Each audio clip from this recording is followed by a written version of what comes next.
And new at 10, Rochester's police chief, Mayor Kim Norton, and the sheriff of Olmsted County, they all met with Minnesota Governor Tim Walz today, talking about public safety. KIMT News 3's Alex LaShawn was there for that, and now he's going to tell us what came out of that meeting. Alex. Yeah, Tyler, Governor Tim Walz has been making his way across Minnesota, speaking with city leaders about his administration's proposed public safety bill.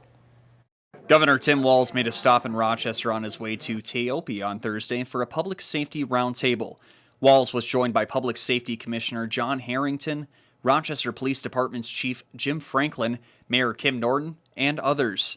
Walz says the purpose of his visit was to discuss how the state's surplus money could help local law enforcement agencies. Increases of about $300 million out of our surplus to go over the next biennium and a half to help triage in some of the short term in some of these situations, and also to try some innovative approaches that budgets may constrain you on.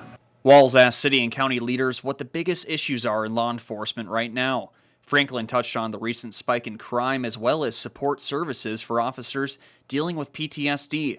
However, the biggest issue, Norton and Franklin say, is the retention and hiring of officers. We went to a workshop up in the Twin Cities on recruitment and retention. That was prior to the pandemic and prior to George Floyd, and I will just tell you the situation has gotten worse, not better, and I think probably everyone would agree to that. Franklin says retirees are still outpacing new hires despite hiring a more diverse police force. Some have retired early and said they've had enough. We're seeing a lot of that. We've had some PTSD concerns. That COVID is a huge concern for us. But I'm proud of our track record. 48% of our hires, my hires, have been women and people of color. And so we very much had that question in mind.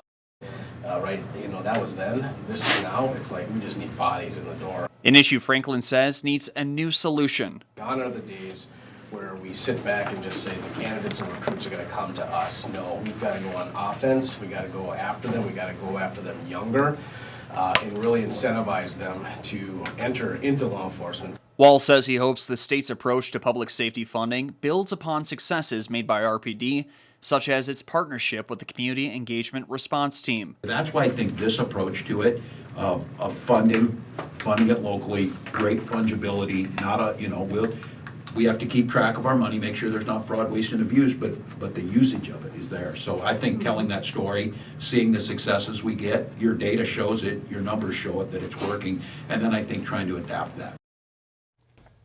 Walz's public safety proposal will give cities an average of $240,000 in public safety funding based on population size. However, Rochester could receive more than $2 million. Tyler. Right. Thank you very much, Alec. Now, Walz's public safety plan could also give Olmsted County more than $725,000 in funding.